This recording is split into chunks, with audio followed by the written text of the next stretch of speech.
If at TfL you did not undertake mandatory training, which was designed principally to control the way you thought and behaved within that working environment, and therefore outside of that working environment, you were punished. It became very clear to me at the end of my TfL time that I was being surveilled.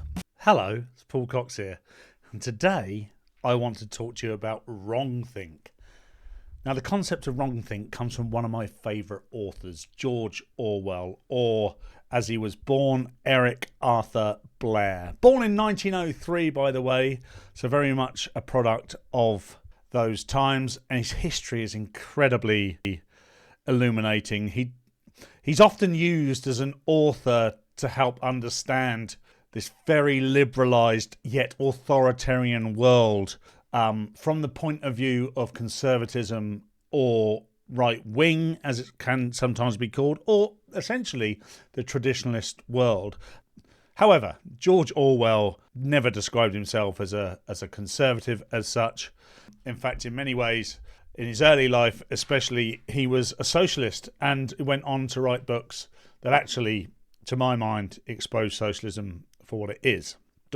However, that is not what today's video is all about. Today's video is about wrongthink, and this is part of my This Is series, of which there are about 7 or 8 episodes now. You can go and check out the playlist on my channel.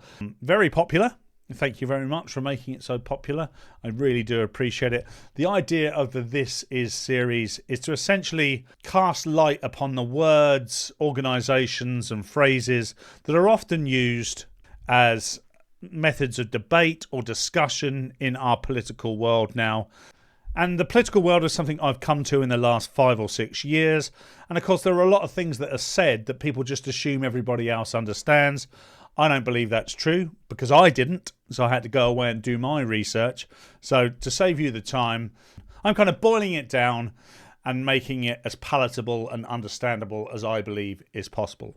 Anyway, wrongthink is a term that comes from the book 1984, which was written in 1949, or at least published in 1949, by George Orwell, who actually must have been the last book that he published, because he actually died in 1950. If you've not read 1984 or any of George Orwell, then I recommend that you do. But I believe it's a great way of helping us understand the modern political world. And whilst it is fiction, I think part of the learning process is realising just how terrifyingly close to his prediction, with all of the things that he learned in his unfortunately short life, have come true today, particularly when we find ourselves in a world of this Labour government under human rights lawyers, and what could potentially be in the future an even further left totalitarian government under a Green Party coalition of the crazies. Anyway, if you've not read the book, there's also another book I recommend as well by George Orwell, and that's Animal Farm.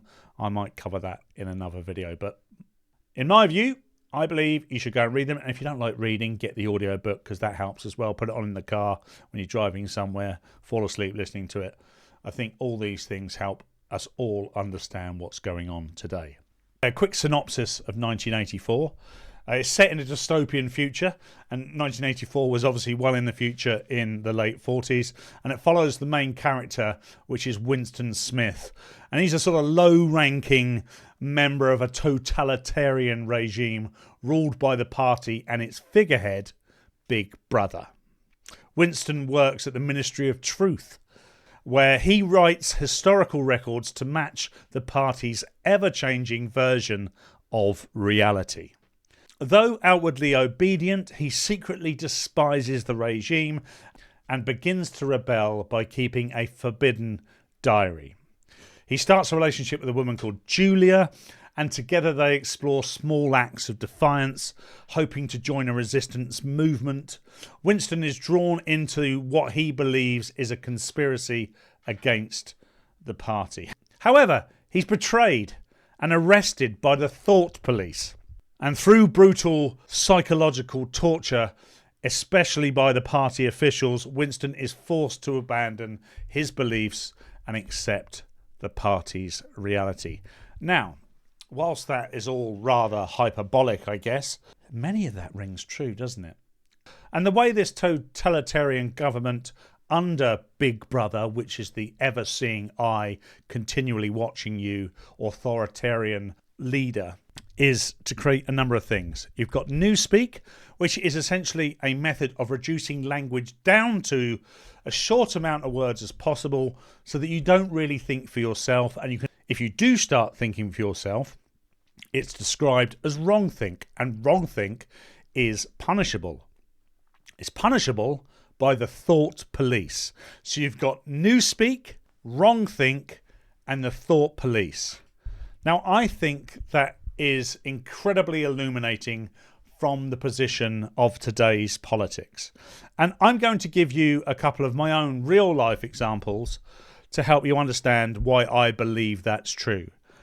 Obviously, I believe in critical thinking, which means that you and I might disagree. I want you to be independent. One thing this totalitarian government in 1984 does not want is individuality. So the core themes of the book are totalitarian control, surveillance and loss of privacy, manipulation of the truth and language, as I described, and the destruction of individuality. And I think these things are now all laced in modern society. I'm going to give you a couple of examples, some of them from my own life, which I think help prove this to be the case. Now, you all know, because you're watching this, that I'm conservative, which would be considered right-wing now, and I'm against the orthodoxy of being told what to think and say. Nothing really speaks to this more, I would say, than the trans debate. It's incredibly emotive. It relates specifically to some people who have had a very tough life as a result of them believing themselves to be of the wrong gender, but it fits very neatly into this totalitarian, progressive, left-wing thinking, because there is the oppressed and then there is the oppressor. The oppressed is the person that thinks there's something they're not, and the oppressor is anybody at all that questions it. Now, there are a million examples within the trans debate which highlight the ludicrousy of this whole thing. And I don't think anything speaks more to it than a very recent example of Matt Rutley, who is a biochemistry lecturer at Oxford University. Oxford University, often ranked #1 university in the world, and it's definitely amongst the top 3 or 4. Whatever your persuasions are, you could be American, Australian. There's no universities in Australia, of course.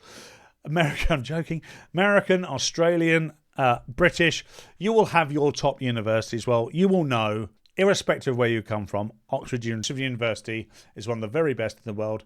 And not only because it's incredibly old, one of the first ever universities, but the very best students go there. Unless it's DEI, then you don't have to be that good. Interesting point. However, Matt Rutley is a man that dresses as a woman with absolutely huge knockers. Huge knockers. Has a beard, wears lipstick, got what I can only assume is prosthetic tits, and we're expected to believe that this is someone we should take seriously, and that to question it in any way would make us mad, not them. So this is both newspeak, this is both wrongthink, and this can be controlled by the thought police.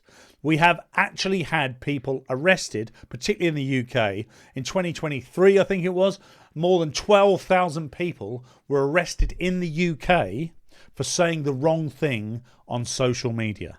You probably already know that statistic, but just let that settle in your mind for a moment. Over 12,000 people, more than 1,000 people per month arrested in the UK for saying the wrong thing on social media. And these weren't necessarily harmful things, inciting violence, which I don't think any of us agree with, no matter what our cause is. This is things like saying things like a man that now says he's a woman, and us pointing out that that's not true and you can't biologically change your sex. That would have been arrestable in 2023. Things are changing slightly now. having views on Palestine and Gaza that didn't suit other people, for instance. And this is all led by those in government, of course. Nothing validates that more than what happened tragically at Southport in the summer of 2024, not long after this Labour government came to power, when 3 young girls, incredibly sadly, most harrowingly, were stabbed to death by Axel Ruder Cabana. This, as you can imagine, created much civil unrest, and some of that got quite violent, which is, to some degree unjustifiable, but also quite justifiable when you think about the erosion of the fabric of our society by an invasion of people that do not share our culture and do not treat women and children with the same respect as you and I would do. So some people, rather overzealously, tweeted things on Twitter, like Lucy Connolly, actually now a friend of mine, and got sentenced to 3 years in prison, served 1.5 years in prison. Now, I don't have to point out that I don't condone what she's saying exactly, but at the same time, I've heard a lot worse. A lot worse. I'll let you do your research if you're not aware of it. I'm sure you are. But 1.5 years served in prison away from her young daughter and her husband.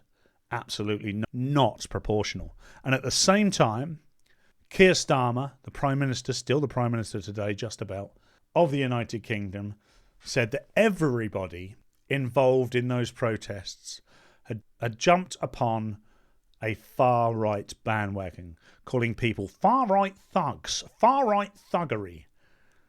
So, in that moment in time, if you saw the murder of those girls, you became incredibly angry, and why wouldn't you? It's human nature, particularly in our culture, human nature to become incredibly incensed by such a crime.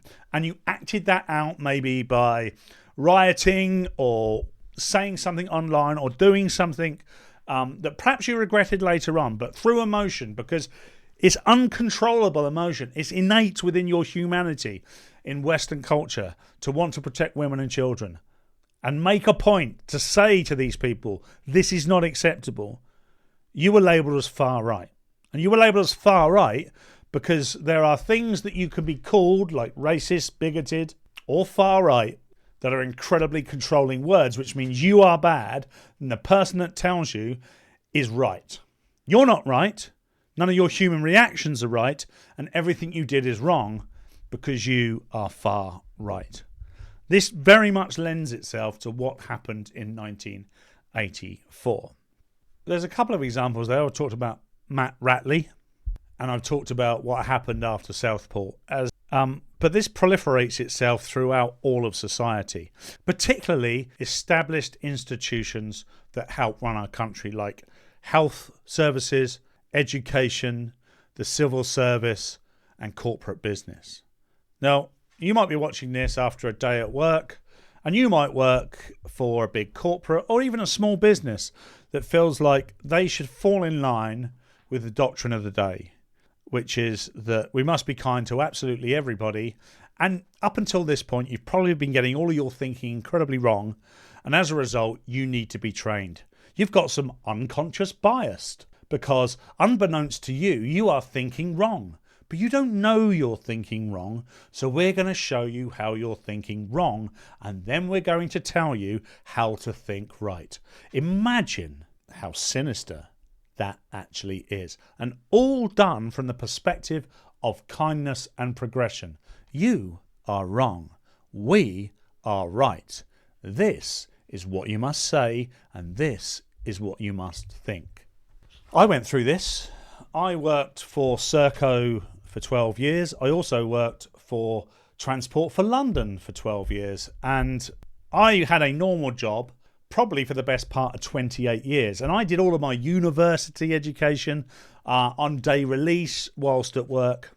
And I saw, this is between 1997 and 2025, I saw an absolute shift change in the way the workplace was managed.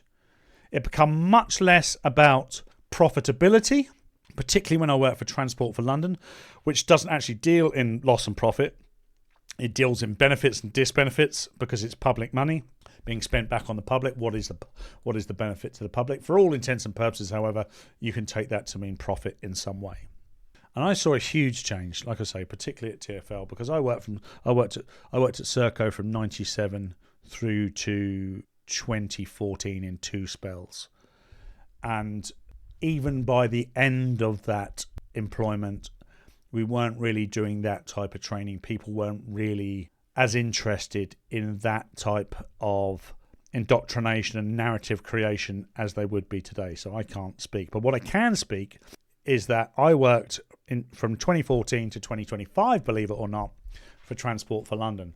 And I can tell you, if anyone says to you there is no such thing as wrongthink or thought police in today's modern society, they are unequivocally wrong. Let me give you an example. If you walked into an interview or spoke to a colleague, particularly in the civil service or something like Transport for London or a big corporate anywhere around the UK or probably the Western world, and you shared your view and you said you were a conservative, you believed in tradition, you believed that immigration should be controlled, you didn't believe that all cultures were equal, or you went in an interview and you're asked, what do you think of trans people? And you said, well, you don't believe that somebody can transition from one sex to another, and you believe in protecting female-only spaces. If you said any one of those things, you could expect to either not get the job or B, be reprimanded and retrained in some way. Categorically true. Categorically true.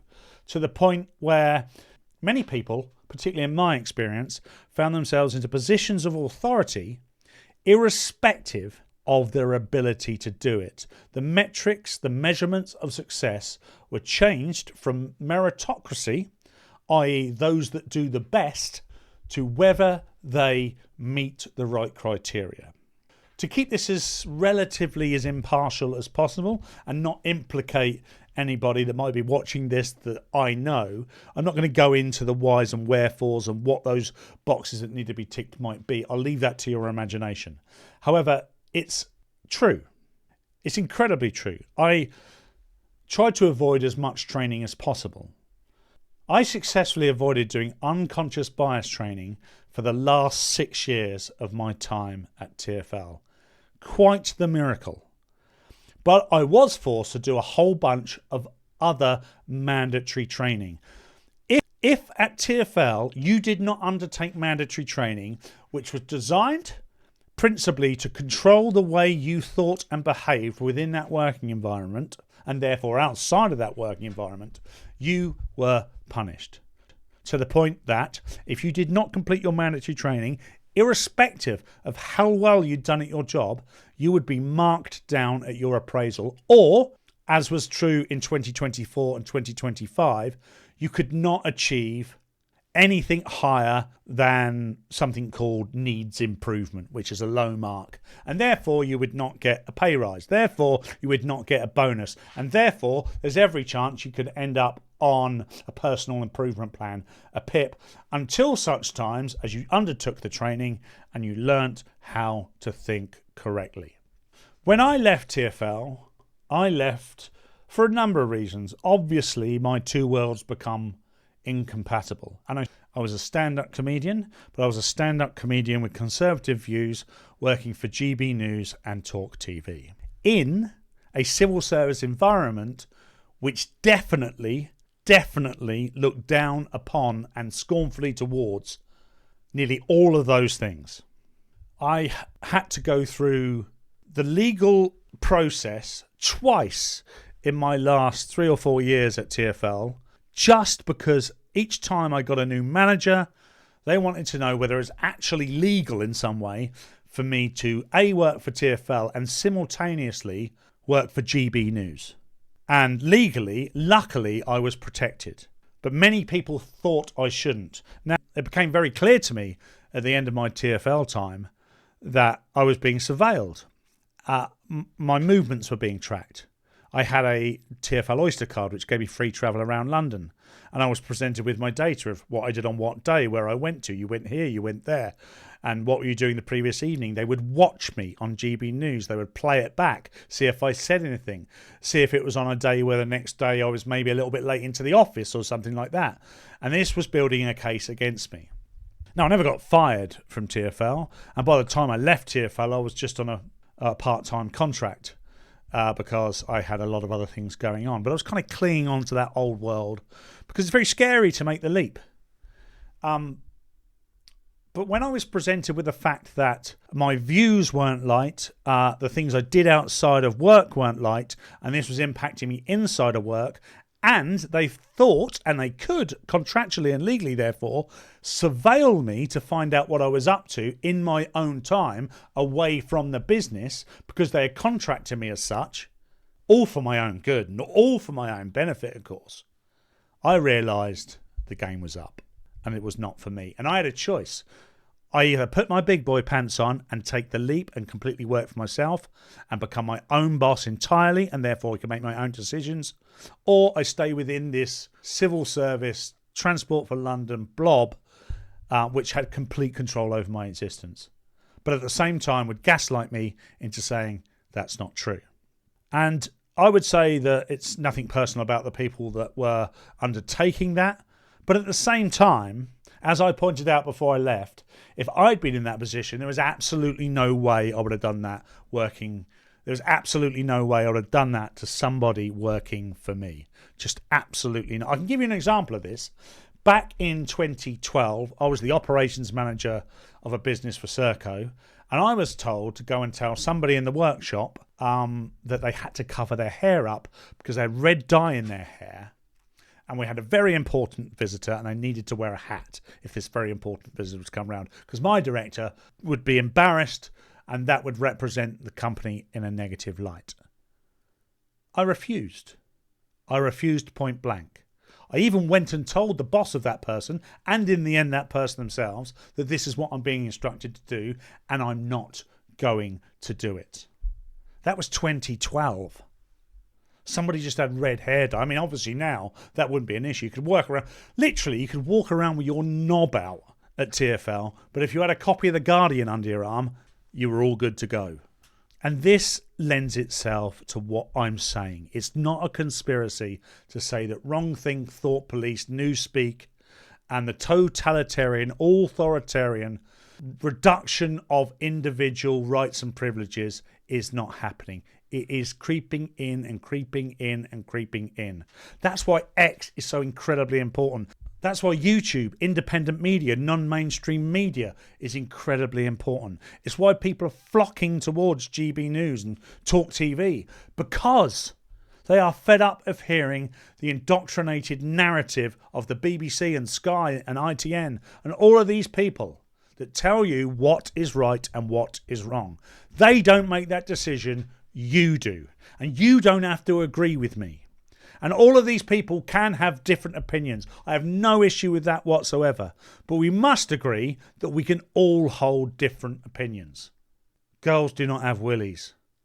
It's very simple. And I'm sorry if that offends anybody, but that's for you to deal with. It's biological truth.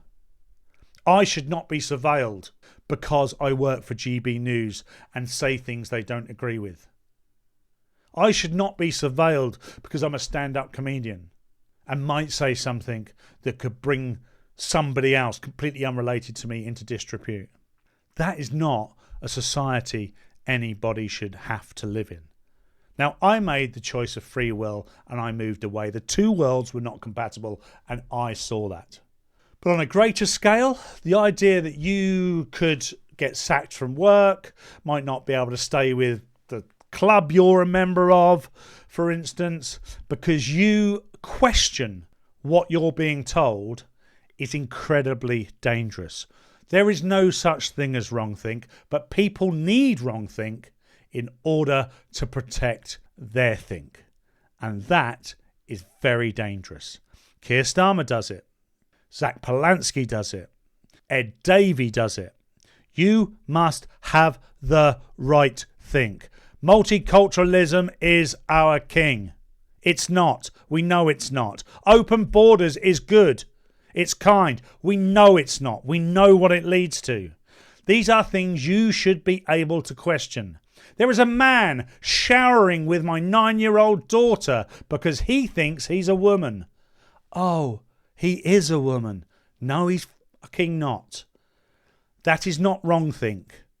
There's lots to talk about on this subject, but I just wanted to illuminate how we've got to where we are and why George Orwell and his book 1984 are so important. Because that fiction book from nearly 80 years ago has come true as George Orwell predicted. And if you're still thinking it hasn't in some way, then I'm afraid you have drunk the Kool-Aid. You can follow me on all forms of social media at Paul Cox Comedy.